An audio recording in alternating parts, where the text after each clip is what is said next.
Ya,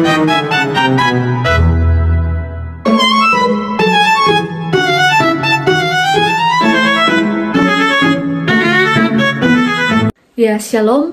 Kami dari kelompok 3 pada mata kuliah Sejarah Gereja Umum Modern akan membahas mengenai sejarah kebangkitan gerakan pekabaran Injil pada abad yang ke-19.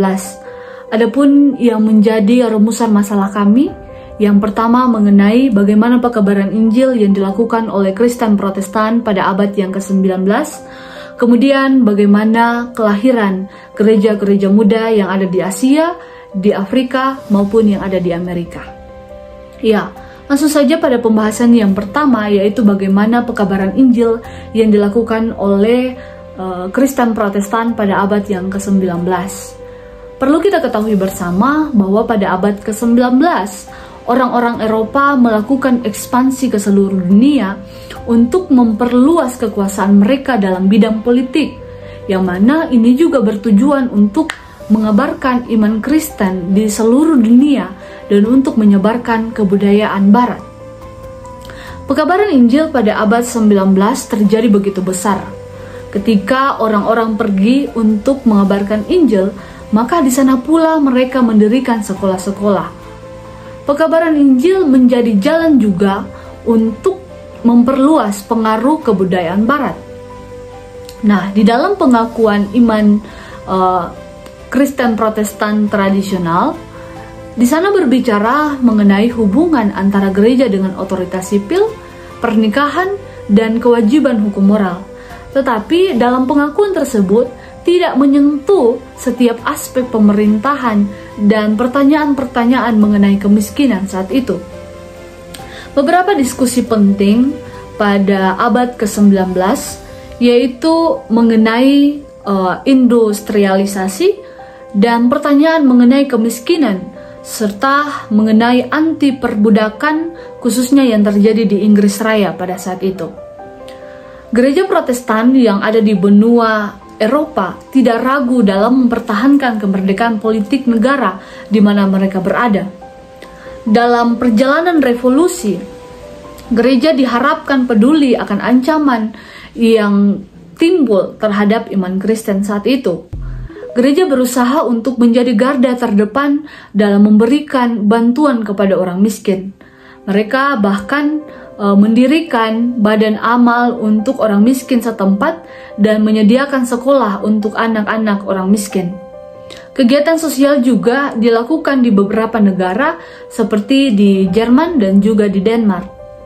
Pada tahun 1898, gerakan sosialis Kristen pertama diselenggarakan di Denmark, yang mana para penyelenggaranya telah dipengaruhi oleh sosialisme Kristen Anglikan. Nah, berbanding terbalik dengan aksi sosial yang terjadi di Denmark, Swedia justru dalam banyak hal lebih bersifat konservatif. Kebangkitan evangelis di Swedia pada awal abad ke-19 ternyata mulai merusak dominasi gereja yang sudah mapan, dan para pemimpin gereja menekankan oposisi terhadap ateisme sosialisme yang pada faktanya Kristen tidak pernah benar-benar berakar di Swedia. Nah, pada tahun 1870-an sampai tahun 1880-an, Gereja Reformasi Belanda mulai mengakui akan pentingnya masalah sosial dan politik bagi gereja-gereja yang pada saat itu juga masyarakat masih menganut sistem patriarki, di mana tempat seorang wanita itu hanya di rumah untuk memastikan bahwa mereka selamat dari prostitusi dan bahwa mereka tidak dieksploitasi secara ekonomi. Sedang di Jerman pada awal abad ke-19 justru memberikan kesempatan bagi kaum wanita yang lajang untuk berkomitmen pada pekerjaan gereja. Pada tahun 1880-an juga mereka diberikan kesempatan kepada wanita-wanita yang masih lajang untuk menjadi misionaris di luar negeri. Nah, kaum liberal pada pertengahan abad ke-19 merasa puas dan percaya bahwa perdagangan bebas menjamin tidak ada kepentingan negara untuk berperang. Jadi dalam pekabaran Injil yang dilakukan oleh kaum Kristen Protestan itu dilakukan dengan aksi-aksi sosial mereka di tengah-tengah masyarakat saat itu yang sedang mengalami kondisi seperti kemiskinan, penindasan, maupun perbudakan pada saat itu. Ya, selanjutnya kita akan mendengarkan penjelasan selanjutnya mengenai bagaimana kelahiran gereja-gereja muda yang ada di Asia, Afrika, dan juga yang ada di Amerika. Pertumbuhan gereja muda di Asia. Yang pertama Cina. Pada tahun 1807, Robert Morrison tiba di Cina dan mulai menerjemahkan Alkitab dalam bahasa Mandarin dan diselesaikan pada tahun 1819 dengan dibantu oleh William Milne. Pada tahun 1818, Morrison mendirikan Anglo-Chinese College di Malacca yang digunakan sebagai pusat pendidikan komunitas Cina. Selain Morrison, Dr. Peter Parker juga mendirikan rumah sakit misionaris pertama di Canton pada tahun 1835. Misionaris juga berperan dalam reformasi sosial seperti menentang pengikatan kaki perempuan dan perdagangan opium. Pemimpin reformasi Cina termasuk Sun Yat-sen banyak dipengaruhi oleh gagasan Kristen, sehingga gereja yang awalnya dikelola oleh misionaris asing kini berpindah kepada kepemimpinan Cina, seperti Yugosien yang mendirikan gereja independen. Setelah Perang Candu pada tahun 1839 sampai 1842, perjanjian dengan negara barat memberi misionaris lebih banyak kebebasan untuk berkhotbah dan membeli tanah sehingga memungkinkan ekspansi gereja ke pedalaman Cina. Yang kedua, Korea. Sebelum kedatangan misionaris asing ke Korea, kekristenan di Korea mulai berkembang melalui terjemahan Alkitab oleh John Ross pada tahun 1882. Sekolah dan rumah sakit misionaris seperti Taijobai High School dan Ewa Girls High School mendukung penyebaran iman. Kekristenan juga berperan dalam nasionalisme dengan pemimpin kemerdekaan seperti Syngman Rhee dan Philip Jason yang merupakan latar belakang Protestan. Kebangkitan besar Pyongyang mempercepat pertumbuhan gereja di Korea. Kemudian setelah tahun 1882, perjanjian dengan negara barat memungkinkan misionaris berkhotbah di Korea. Kemudian yang ketiga, Jepang. Terjemahan perjanjian baru pertama dalam bahasa Jepang selesai pada tahun 1910 oleh Komite Penerjemahan sejak 1872. Misionaris seperti Guido F. Verbeek mendirikan institusi pendidikan yang menjadi dasar Universitas Kekaisaran Tokyo. Gerakan pemuda Kristen seperti Kumamoto Band pada tahun 1876, Yokohama Band pada tahun 1872, dan Sapporo Band pada tahun 1876 ini melahirkan pemimpin gereja yang berperan dalam reformasi sosial dan politik. Pada tahun 1875, Pastor Paul Sawabe dan John Sakai menjadi imam Jepang pertama dalam gereja Ortodoks Rusia. Katedral Tokyo pada tahun 1891 menjadi simbol perkembangan gereja Kristen. Jepang menandatangani perjanjian dengan Prancis pada tahun 1858 sehingga mengizinkan masuknya misionaris Katolik. Setelah larangan kekristenan dicabut pada tahun 1873, gereja berkembang meskipun menghadapi tantangan nasionalisme. Baik, terima kasih untuk kesempatannya. Di sini saya akan membahas tentang kelahiran gereja-gereja muda di Afrika. Sejarah kekristenan di kalangan Afrika Amerika sangat erat kaitannya dengan sejarah besar mereka. Sejak era perbudakan, gereja kulit hitam telah menjadi pusat kehidupan komunitas Afrika Amerika, di mana menyediakan makanan rohani serta membentuk dasar budaya mereka. Pada akhir abad 18 dan awal abad ke-19, kekristenan mulai berkembang pesat di kalangan keturunan Afrika di Amerika Utara dan juga di Karibia.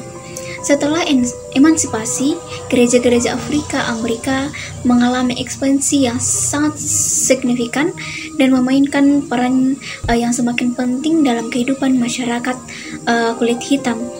Kekristenan diperkenalkan ke Amerika terutama melalui misionaris Eropa selama era kolonial.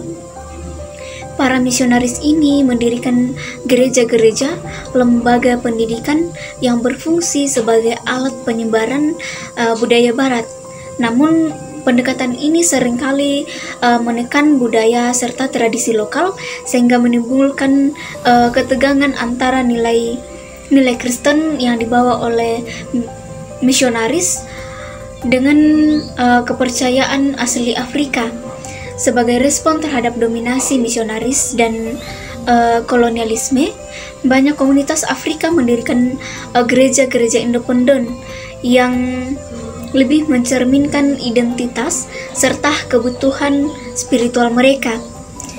Gereja-gereja muda di Afrika juga menghadapi berbagai macam tantangan sosial politik, faktor-faktor seperti konflik etnis, kemiskinan, dan juga persaingan antar agama turut mempengaruhi pertumbuhan gereja.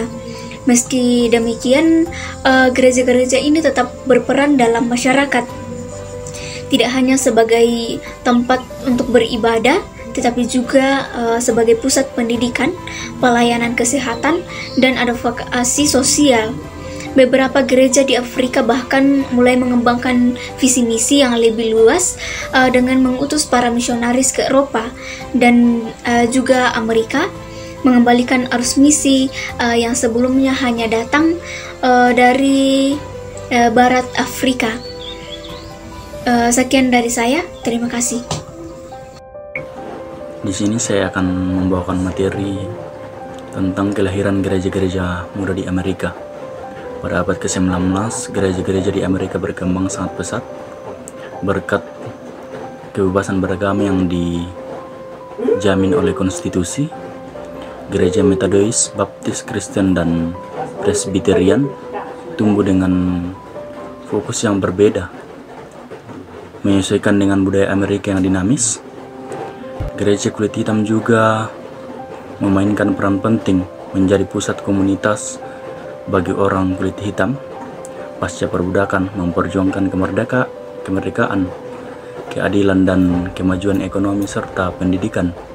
Di sela-sela perkembangan gereja yang sangat pesat, juga muncul tantangan seperti industrialisasi dan urbanisasi, serta perbedaan pandangan soal perbudakan, sains, dan peran gereja dalam masyarakat yang menyebabkan perpecahan. Gereja Katolik Roma dan gerakan baru seperti fundamentalisme Kristen dan Injil sosial juga beradaptasi dengan cepat meskipun menghadapi tantangan.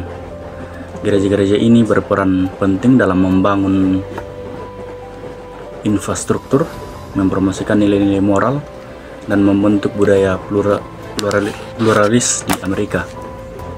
Melodi melismatik dan himne menjadi simbol Protestan di Amerika yang diterima baik oleh berbagai kalangan, termasuk orang kulit hitam, putih, dan penduduk asli Amerika.